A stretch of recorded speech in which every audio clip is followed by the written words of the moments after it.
జీవపు మాటలు సజీవపు మాటలు నీ బ్రతుకును మార్చి దేవుని మాటలు.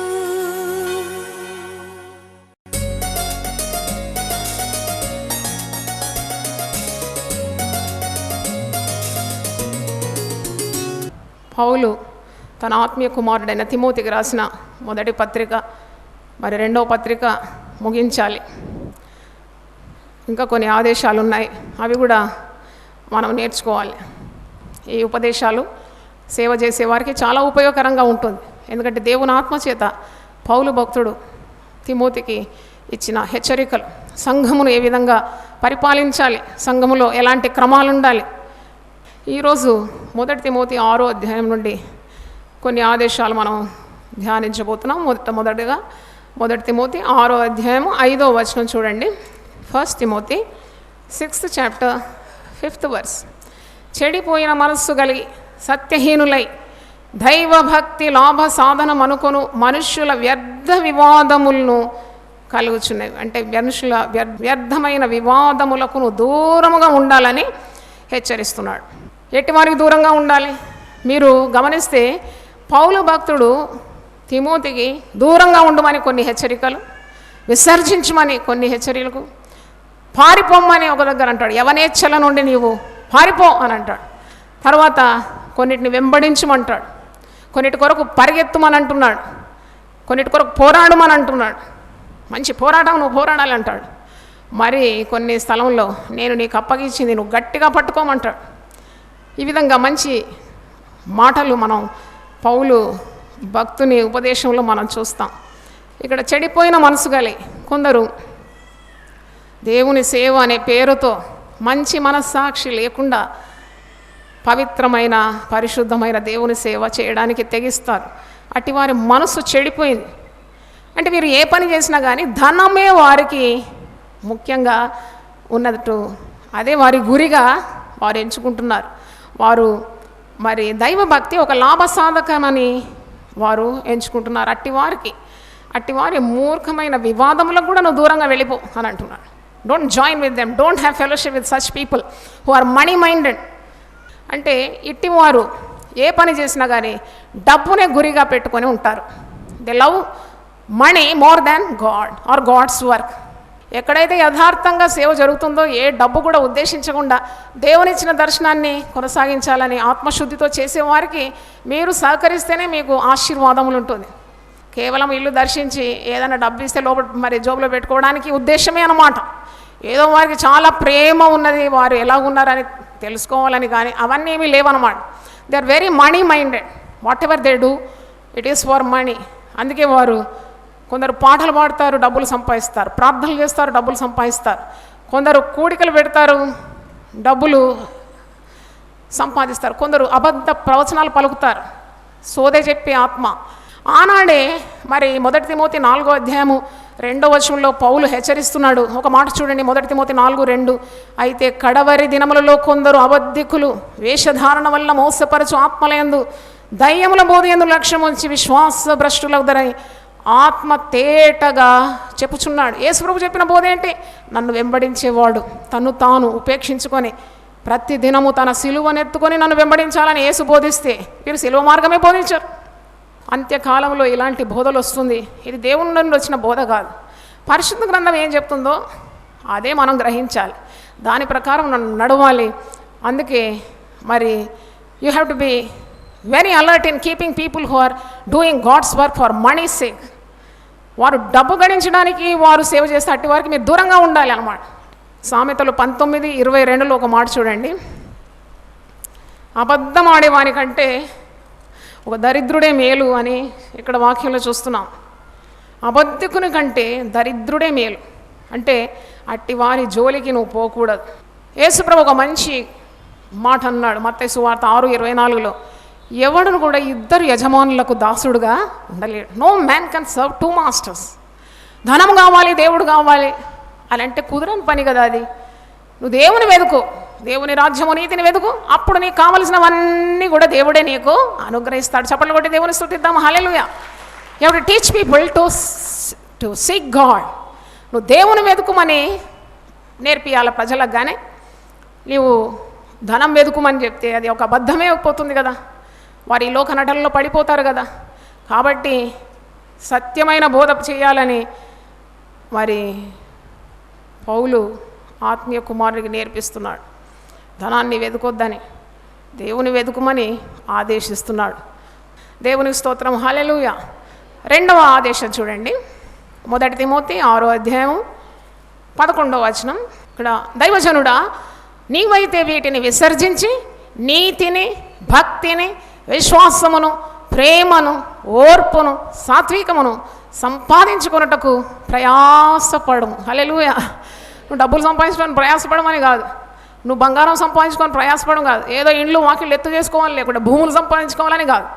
నీవు దేని కొరకు ప్రయాసపడాలి? నువ్వు దైవజనునివి. చూడండి, క్రొత్త నిబంధనలో ఒకేసారి only one time this word దైవజనుడా, ఎ మ్యాన్ ఆఫ్ గాడ్. నీవు వీటన్నిటిని విసర్జించు. వేటిని విసర్జించాలి అంటున్నాడు. మీరు 1 తిమోతి 6:6లో చూడండి, ధనం మీద నీకు గురి ఉండకూడదు, సంతుష్టి సహితమైన దైవభక్తి గొప్ప లాభ సాధకమై ఉన్నది. మనం ఈ లోకంలోనికి ఏమీ తెలియదు, దీనిలో నుండి ఏమీ తీసుకొని పోలేం. ఏం తెస్తామండి? నువ్వెంత తెచ్చినా నీతో పంపిస్తారా?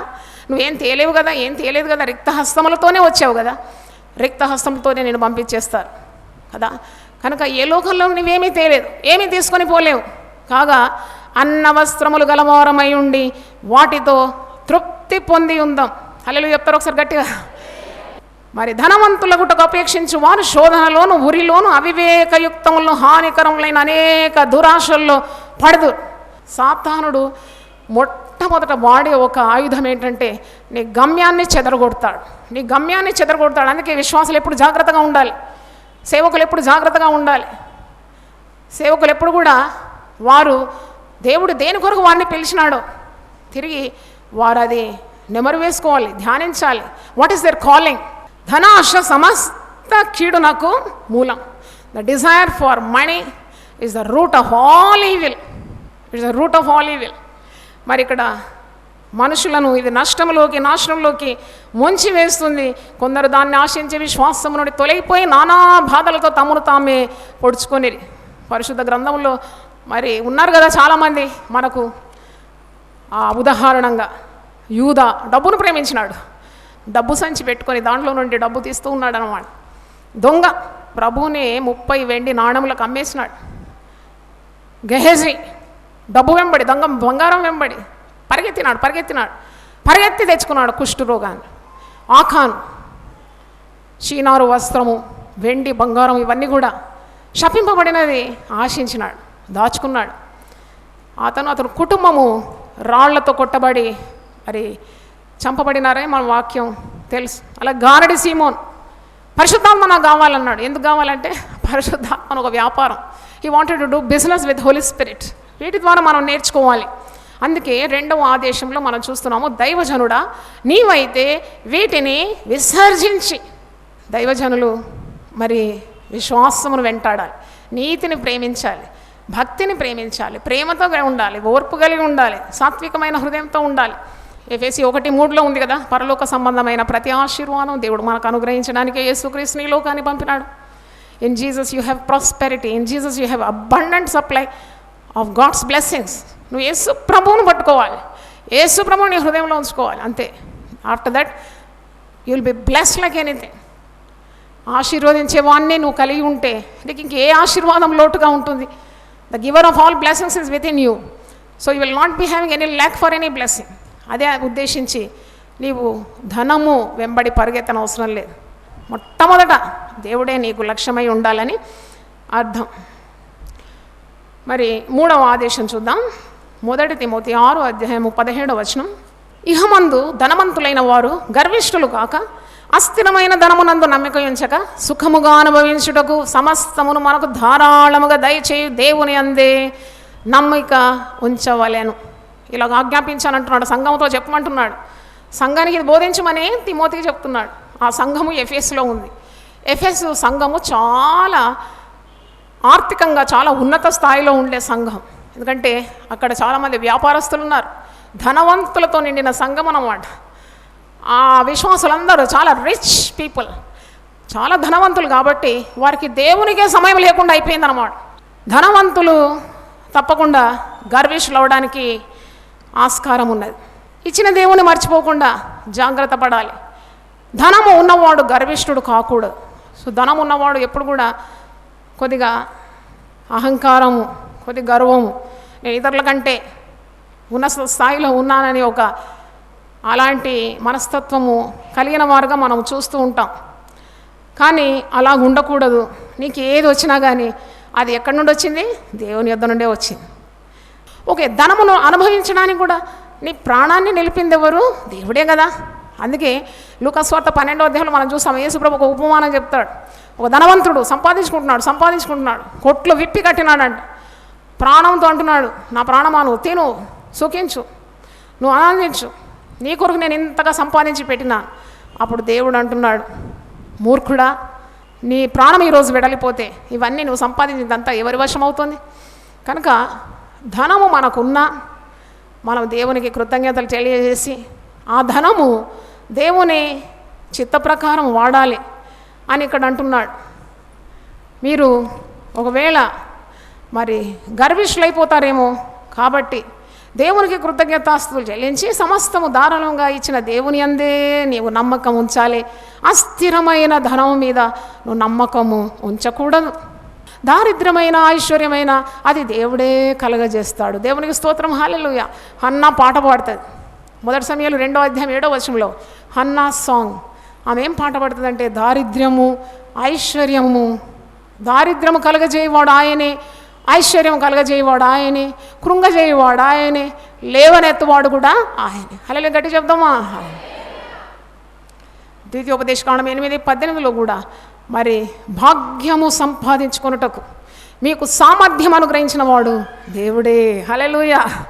మత్తయి సువార్త 6వ అధ్యాయం 19 నుండి, భూమి మీద మీ కొరకు ధనమును కూర్చుకొనవద్దు, ఇక్కడ చిమ్మెటయు తొప్పును తినివే దొంగలు కన్నం వేసి దొంగిలెదరు. పరలోకమందు మీ కొరకు ధనమును కూర్చుకొనడి, అచ్చట చిమ్మెటైనను తుప్పైనను దాన్ని తినివేయదు, దొంగలు కన్నం వేసి దొంగిలరు.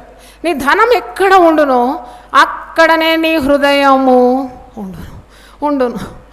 ధనం ఎక్కువగా సంపాదించుకోవాలంటే నీ మనసు మారే అవకాశం ఉంది. నీ మనసు దేవుని మీద కాకుండా ధనం మీదకి వెళ్ళిపోతుంది, జాగ్రత్త అని వాక్యంలో చూస్తున్నాం. హెబ్రీయులకు రాసిన పత్రిక 13వ అధ్యాయం 5వ వచనం చూడండి. ధనాపేక్ష లేని వారై మీకు కలిగిన వాటితో తృప్తి పొంది ఉండుడి. తృప్తి, contentment is a great gain. Godliness with contentment is a great gain. నీకున్న దాంతో, దేవుడు నీకు ఏదైతే ఇచ్చినాడో దాంతో తృప్తి కలిగి ఉండడం అంతకంటే గొప్ప భాగ్యం ఏమున్నది కదా. దేవుడు తన గుప్పిలి విప్పి ప్రతి జీవి కోరికను ఏం చేస్తాడట? తృప్తిపరుస్తాడట. హల్లెలూయా. నువ్వు తృప్తి లేకుండా డబ్బు కొరకు ఎన్ని యాతనలు పడుతున్నావు. ఒక మంచి వాగ్దానం ఇక్కడ ఉంది, నిన్ను ఏమాత్రమును విడువను, నిన్ను ఎన్నడును ఎనబాయనని ఆయనే చెప్పాను కదా. చప్పట్లు కొట్టి దేవుని స్తుతిద్దాం. హల్లెలూయా. అయ్యో నాకు ధనం లేదు, అయ్యో నాకు ఇల్లు లేదు, అయ్యో నాకు అది లేదు, నేను ఇది సంపాదించలేదు అని ఎందుకు వ్యాకుల పడుతున్నావు? నీ ఇచ్చిన ప్రాణం నిమిత్తం ఎప్పుడైనా దేవుని స్తుతించినావా? దేవుడికి ఇచ్చిన ఆరోగ్యం నిమిత్తం దేవుని మహిమపరుస్తున్నావా? దేవునికి ఇచ్చిన తలంపుల నిమిత్తం, ఉద్యోగం నిమిత్తం, భార్య భర్త పిల్లల నిమిత్తం ఇవన్నీ డబ్బులు పెడితే వచ్చేవా? మరి దేవునికి ఇచ్చిన పరిశుద్ధాత్మ మరి అదెంత విలువైంది, రక్షణ ఎంత విలువైంది, వీటన్నిటిని నువ్వు వెల చెల్లించలేవు కదా. కాబట్టి దేవుని వాగ్దానాలు ఇంకా ఎంత అమూల్యమైనవి. అందుకని ధనాపేక్ష లేని వారుగా ఉండాలి, కలిగిన వాటితో మీరు తృప్తి కలిగి ఉండాలి. నేను విడవను, నేను ఎడబాయనని ఆయనే చెప్పాను కదా. దేవునికి స్తోత్రం, హల్లెలూయా. 4వ ఆదేశం 1 తిమోతి 6వ అధ్యాయము 18-19. వాస్తవమైన జీవమును సంపాదించుకునే నిమిత్తం రాబో కాలమునకు మంచి పునాది తమ కొరకు వేసుకొనుచు మేలు చేయవారును, సత్క్రియలు అను ధనము గలవారును, ఔదార్యం గలవారును, తమ ధనములో ఇతరులకు పాలిచ్చేవారనై ఉండవాలని వారికి ఆజ్ఞాపించు. అంటే ధనవంతుడు ఎలా ఉండాలి? ధనవంతుడు ఇహలోక అస్థిరమైన ధనం మీద తన మనసు పెట్టకుండా వాస్తవమైన జీవమును సంపాదించుకోను నిమిత్తం, ఇటర్నల్ లైఫ్ అంటే ఇది ట్రాన్సిటరీ లైఫ్ కదా. కొంటే నువ్వు 70 సంవత్సరాలు ఈ లోకంలో బ్రతుకుతావు. ఎంత ధనవంతుడైనా ఆ ధనం ఇతరులకు నువ్వు వదిలిపెట్టి పోవాలి. ఆ ధనం వెంబడి రాదు. పోనీ ఈ ధనంతో నువ్వు నిత్య జీవానికి కూడా వెళ్ళలేవు. మరణాన్ని కూడా ఆపలేవు. మరి ధనము నీకు ఎందుకు? కాబట్టి ఒకవేళ నీకు ధనమున్నా ధనమే సమస్తం అనుకోకుండా దేవుడే నీకు సమస్తం అని అనుకోవాలి. దేవుడే నీకు సర్వంగా ఉండాలి. మరి వాస్తవమైన జీవం ఏంటి? అది నిత్య జీవం. వాస్తవమైన జీవం సంపాదించుకున్నటకు నీ ప్రయత్నం ఉండాలి. రాబో కాలమునకు మంచి పునాది తమ కొరకు వేసుకోవాలి. అంటే దేవుని వాక్యం అనే పునాది ఉండాలి. నీ తలంపులు, నీ హృదయము ఇదంతా డబ్బు డబ్బు అని కాదు, కానీ దేవుని వాక్యం అనే పునాది మీద నీ ఆత్మీయ జీవితం కట్టుకోవాలి. మరి నీకు దేవుడు డబ్బు ఇచ్చినాడు, ఆ డబ్బు సమస్తం నీ కొరకు కాదు. అది all the wealth that God gave you is not for your use, entirely for your use. దాంట్లో తప్పకుండా ఔదార్య స్వభావంతో, కనికరం, దయ కలిగి డబ్బు లేని వారికి కూడా నువ్వు సహాయం చేయాలి. అందుకే నేను ధనవంతునిగా దేవుడు చేసినాడు. Why did God make you wealthy? God made you wealthy only to share your wealth with the poor people, with the unfortunate people. ఆపదల్లో, ఇబ్బందుల్లో, ఇరుకులో, రోగాల్లో, బాధల్లో ఉండేవారికి కొద్దిగా నీ ధనంలో కొద్దిగా ఇచ్చి సహాయం చేయాలి. అట్టి వారు చాలా ఆశీర్వాదాలు పొందుతారు. కీర్తనలు 41లో ఉంది, బీదలను కటాక్షించువాడు ధన్యుడని 7 ఆశీర్వాదాలు ఆ 41వ కీర్తన 2-3 వచనాల్లో ఉంది. రోగము అట్టి వారికి కలిగితే దేవుడే వారికి స్వస్థత ఇస్తాడంట. డాక్టర్ కాదట, దేవుడే వారిని స్వస్థపరుస్తాడు, ఆపదల నుండి విడిపిస్తాడని మంచి వాగ్దానాలు మనం చూస్తున్నాం. కాబట్టి ఔదార్యం గుణం అంటే జనరస్ స్పిరిట్, నీ ధనంలో కొద్దిగా వారికి కూడా పంచుకుంటే అది దేవుని చిత్తము నెరవేర్చినట్టు ఉంటుందని వాక్యంలో మనం మరి నేర్చుకుంటున్నాం.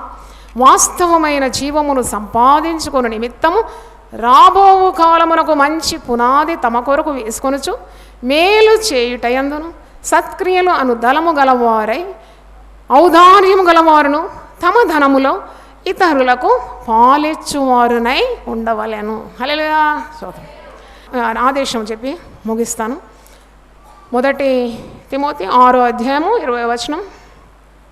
1 తిమోతి 6:20. ఓ తిమోతి, ఇక్కడ చూడండి, దైవజనుడా అని ఇంతకుముందు పిలిచినాడు. అంటే చనువు ఎక్కువ కదా, ఆత్మీయ కుమారుడు. మరి పౌలు దగ్గర నుండి ఎన్ని నేర్చుకున్నాడు, ఎన్నెన్ని అనుభవాలు, ఎంత జ్ఞానము నేర్చుకున్నాడు. ఇప్పుడు ఏం పిలుస్తున్నాడు? ఏమని పిలుస్తున్నాడండి పౌలు?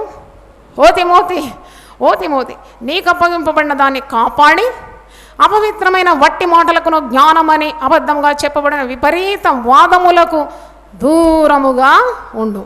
ఓ తిమోతి అని చనువుతో పిలుస్తున్నాడు. మాకు అప్పగింపబడిన దానిని కాపాడి అపవిత్రమైన వట్టి మాటలకు జ్ఞానమని అబద్ధంగా చెప్పబడిన విపరీత వాదములకు దూరముగా ఉండుము. అది నేను ఇంతకుముందు చెప్పాను కదా, ఎంత మంచి ప్రేమతో ఉన్న ఆదేశాలు. నువ్వు దూరంగా ఉండు, నువ్వు హత్తుకో, కొన్ని పట్టుకో, కొన్ని గట్టిగా పట్టుకో, కొన్ని పారిపో, త్యజించు, విసర్జించు, వెంబడించు, పాటించు. ఇవన్నీ అద్భుతమైన ఆదేశాలు ఇక్కడ మనం చూస్తున్నాం. ఇక్కడ నువ్వు దూరంగా పారిపో. ఇక్కడ దేనికి దూరంగా ఉండాలంటే, నీకు ఏదైతే దేవుడు అప్పగించినాడో దాన్ని గట్టిగా పట్టుకోమంటున్నాడు, దాన్ని చక్కగా కాపాడుకోమంటున్నాడు. ఏది ఇచ్చినాడు దేవుడు మనకు కాపాడుకోవడానికి? దేవుడు మనకు ఏది అప్పగించినాడు? దేవుడు మనకు వెల్లడి చేసిన రక్షణ మార్గం, దేవుడు మనకు వెల్లడి చేసిన సత్యం, దేవుడు మనకు వెల్లడిచేసిన ఈ సువార్త ఇవన్నీ కూడా చాలా అమూల్యమైంది కదా, దీనికి విలువ కట్టలేం. కాబట్టి ఇవన్నీ కూడా చాలా భద్రంగా కాపాడుకోవాలండి. ఇంకో దగ్గర పౌలు అంటాడు ఫిలిప్పీ పత్రిక, దేవుడు నీకు అనుగ్రహించిన రక్షణ నీవు భయముతోనూ వణుకుతోనూ దాన్ని కాపాడుకోమంటాడు. దేవుడు ఇచ్చిన ఇవన్నీ ఈవులు కాబట్టి నీవు దాన్ని కాపాడుకోమంటున్నాడు. Don't make yourself impure. నువ్వు పవిత్రంగా ఉండు, పరిశుద్ధంగా ఉండు, మాలిన్యం నీకు అంటుకోకూడదని తపన, పౌలు తపన. నీకు ఏ మాలిన్యం కూడా అంటుకోదు, పవిత్రంగా ఉండు. అందుకే తిమోతితో అంటున్నాడు, నువ్వు అటు ఇటు ఏం పరిగెత్తకు, నీకు ఇచ్చిన దాన్ని కాపాడుకో. అపవిత్రమైన వట్టి మాటలు లేమిడికి కారణం అయిపోతుందని సామెతల గ్రంథంలో కొందరు బ్యాబ్లింగ్స్ అన్నమాట, ఇంప్యూర్ బ్యాబ్లింగ్స్, కీప్ ఆన్ జాబరింగ్, ఏవేవో మాట్లాడుతుంటారు, నోటికొచ్చిందంతా వాగుతూ ఉంటారు. అది భక్తి జీవితాన్ని మాలిన్యం చేస్తుంది, అపవిత్రమైపోతావు. అట్టి మాటలకు దూరంగా ఉండు. కొన్ని జ్ఞానమని ఎంచుకుంటారు, అబద్ధమని చెప్పబడిన విపరీతమైన తర్కములకు కూడా నువ్వు దూరంగా ఉండు. కొన్నిసార్లు ఆర్గ్యుమెంట్స్, మరి కొన్ని వాదాలు, ఇలాగూ కొందరు అభిప్రాయాలు ఇలాగూ మాట్లాడుతూ ఉంటారు. వాటన్నిటికీ నువ్వు దూరంగా ఉండాలని ఆదేశిస్తున్నాడు. నీకు అప్పగింపబడిన దానిని కాపాడి అపవిత్రమైన వట్టి మాటలకును జ్ఞానమని అబద్ధంగా చెప్పబడిన విపరీత వాదములకు నువ్వు దూరంగా ఉండు. ఒక మాట నేను కొలసి పత్రిక నుండి చదవాలి. కొలసి 2:8 చూడండి, 8వ వచనం చూడండి. ఆయనను అనుసరింపక మనుష్యుల పారంపర్యాచారమును అనగా ఈ లోక సంబంధమైన మూలపాఠములను అనుసరించి మోసకరమైన నిరర్ధక తత్వజ్ఞానము చేత మిమ్మును చెరపట్టుకొని పోవాడెవడైనా ఉండునేమో అని జాగ్రత్తగా ఉండు. మోసకరమైన ఫిలాసఫీస్ అన్నమాట. It's are all utter lies. It will not give you any happiness. It will not take you to eternal life. అటువంటివన్నీ కూడా నువ్వు వదిలిపెట్టు. అట్టి వివాదములకు, వాదములకు నువ్వు సమయాన్ని వ్యర్థము చేయకు. ఈ అపవిత్రమైన వటి మాటలన్నీ కూడా వదిలిపెట్టు అంటున్నాడు. ఇంకో దగ్గర అపవిత్రమైన ముసలమ్మ ముచ్చట్లను నీవు విసర్జించు. ఓల్డ్ వైజ్ ఫేబుల్స్ అని ఇంగ్లీష్లో ఉంది. ముసలమ్మలందరూ కలిస్తే పురాణ కథలన్నీ చెప్తూ ఉంటారు కదా, లేనివేమో ఇవన్నీ కూడా పుట్టిస్తారు, లేని వార్తలు కూడా పుట్టిస్తారు, కొండెములు చెప్తూ ఉంటారు. అలాగూ పౌలు హెచ్చరిస్తున్నాడు, ఇట్టి ముసలమ్మ ముచ్చట్లకు దూరంగా ఉండు. అబద్ధము, అపవిత్రమైన వట్టి మాటలను విసర్జించు. మరి విపరీతమైన తర్కములకు కూడా నువ్వు దూరంగా ఉండాలి. నిన్ను నీవు పవిత్రుడుగా వహించుకోవాలని అంటున్నాడు. కాబట్టి ఇంకో దగ్గర తెసలోని పత్రికలో ఒక మాట, నువ్వు మనుషులను సంతోషపెట్టువాడుగా ఉండకుండా దేవుని సంతోషపెట్టువానిగా ఉండాలి అని హెచ్చరిక. అది కూడా చదివి నేను ముగిస్తాను. మొదటి తెసలోని 2వ అధ్యాయము 3-4 చూడండి. ఏలైనగా మా బోధ కపటమైనది కాదు. పౌలు శుద్ధ మనసుతో చెప్తున్నాడు, మంచి మనస్సాక్షితో చెప్తున్నాడు. మా బోధ కపటమైనది కాదు, మా బోధలో ఏ అబద్ధం లేదు, అపవిత్రమైనది కాదు, మోసయుక్తమైనది కాదు. సువార్తను మాకు అప్పగించటకు యోగ్యులమని దేవుని వలన ఎంచబడిన వారమై మనుషులను సంతోషపెట్టు వారము కాక మన హృదయములను పరీక్షించు దేవునే సంతోషపెట్టు వారమై బోధించుచున్నాము. హల్లెలూయా, హల్లెలూయా. నువ్వు ఏ పని చేసినా కానీ దేవుడిని చూస్తున్నాడు. నీ క్రియలన్నీ దేవునికి ఆనందం కలగాలని, దేవుని సంతోషపెట్టేవానిగా నువ్వు ఉండాలి. మనుషులు చూస్తున్నారని నీ ప్రవర్తన ఉండకూడదని దీని అర్థము. అందుకే నీవు వితర్కములకు దూరంగా ఉండాలి, వివాదములకు దూరంగా ఉండాలి, మట్టి మాటలకు దూరంగా ఉండాలి. ఇవన్నీ నిన్ను అపవిత్రపరుస్తుంది. నీవు పవిత్రుడుగా ఉండాలనే ఆశ, అలాగే నీకు అప్పగింపబడిన దాన్ని భద్రంగా కాపాడుకోవాలి. ఏది అప్పగించినాడు? తిమోతికి గొప్ప పరిచర్యనే కదా, సంఘ కాపరిగా పిలుపు, అభిషేకం అట్టిది, అది వ్యర్థం చేయకూడదని హెచ్చరిక. మరి ఇప్పుడు 5 ఆదేశాలు నేను చెప్తుండగా 2 చేతులు ఎత్తి చిత్తము ప్రభు అని మనము దేవునికి మన విధేయత తెలియజేద్దాం. చెడిపోయిన మనసు కలిగి సత్యహీనులై దైవభక్తి లాభసాధనం అనుకుని మనుషుల వ్యర్థ వివాదమునకు దూరముగా ఉండుము. నీవైతే వీటిని విసర్జించి నీతిని, భక్తిని, విశ్వాసమును, ప్రేమను, ఓర్పును, సాత్వికమును సంపాదించుకున్నట్టుకు ప్రయాసపడుము. 3వ ఆదేశం, ఇహమందు ధనవంతులైన వారు గర్విష్ఠులు కాక అస్థిరమైన ధనమునందు నమ్మిక ఉంచక సుఖముగా అనుభవించటకు సమస్తము మనకు ధారాళముగా దయచేయు దేవుని యందే నమ్మిక ఉంచవలెను. 4వ ఆదేశం, వాస్తవమైన జీవమును సంపాదించుకున్న నిమిత్తము రాబో కాలమునకు మంచి పునాది తమ కొరకు వేసుకొనుచు మేలు చేయుచు సత్క్రియలోను ధనము గలవారును ఔదార్యము గలవారును తమ ధనములో ఇతరులకు పాలిచ్చు వారినై ఉండవలెను. 5వది, నీకు అప్పగింపబడిన దాన్ని కాపాడి అపవిత్రమైన వట్టి మాటలకును జ్ఞానమని అబద్ధముగా చెప్పబడిన విపరీత వాదములకు దూరముగా ఉండుము. హల్లెలూయా, హల్లెలూయా. చప్పట్లు కొట్టి దేవుని స్తుతిద్దాం. ఆదేశములు మనం నేర్చుకుంటే మన జీవితంలో అడుగులు జారో, ఏం చేయాలనో అది మనకు మరి దిక్సూచిగా ఉంటుంది. మనల్ని నడిపించేది ఆదేశాలు. అందుకే ఆశీర్వాదములు కలిగించు దేవుని ఆదేశం. దేవుని స్తోత్రం. తలలు వంచండి, ప్రార్థన చేసుకుందాం. హల్లెలూయా. ప్రభువా నీ పరిశుద్ధ నామమునకు స్తోత్రం. ఇంతవరకు కూడా మీరు మాతో మాట్లాడినారు, మమ్మల్ని హెచ్చరించినారు. ఏవి విసర్జించుకోవాలనో, ఏవి కాపాడుకోవాలనో, ఏవి త్యజించాలనో, వేటి కొరకు మేము ప్రయాసపడాలనో ఇవన్నీ కూడా మాకు స్పష్టము చేసినందుకు వందనాలు చెల్లిస్తున్నాం. గొప్ప దేవ, ధనం మీద మా యొక్క లక్ష్యం ఉంచకుండా సమస్తము ధారాళంగా అనుగ్రహించే దేవుని వైపు మేము చూడడానికి సహాయం దయచేయండి. ధనము కాదు, దేవుడే మాకు కావాలి.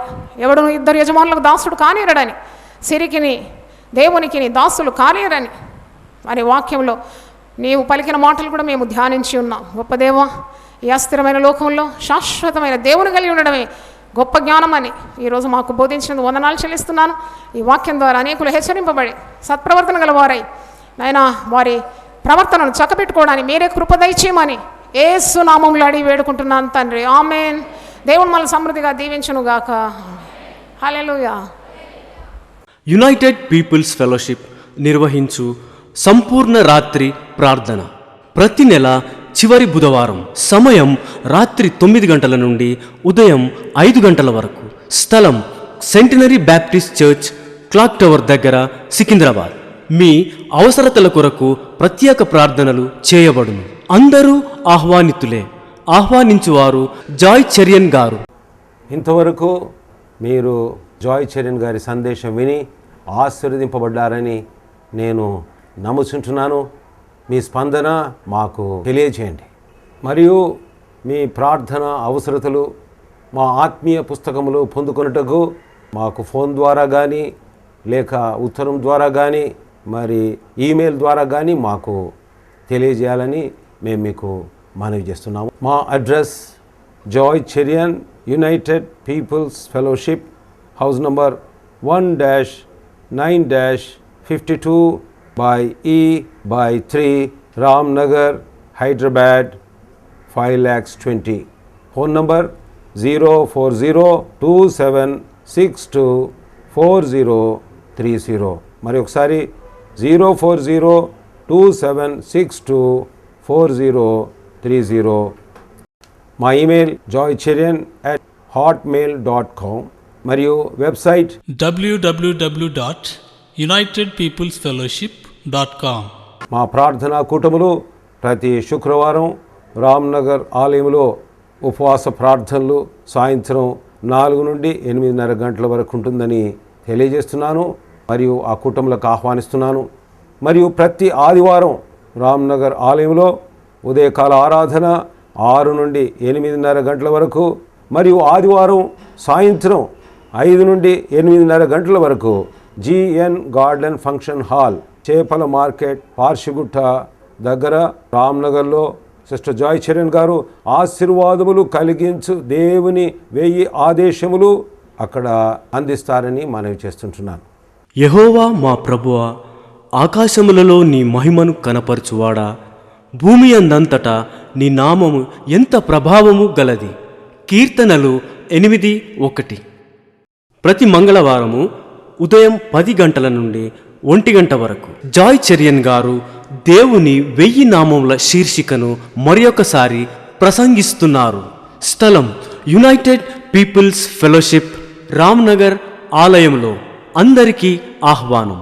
దైవనామములు ధ్యానించి దైవశక్తిని అనుభవించండి. ఈ టీవీ కార్యక్రమం ముందుకు కొనసాగించబట్టకు ప్రార్థించి సహకరించాలని మనవి చేస్తున్నాం. దేవుడు మిమ్మల్ని దీవించుగాక. నిరాశలే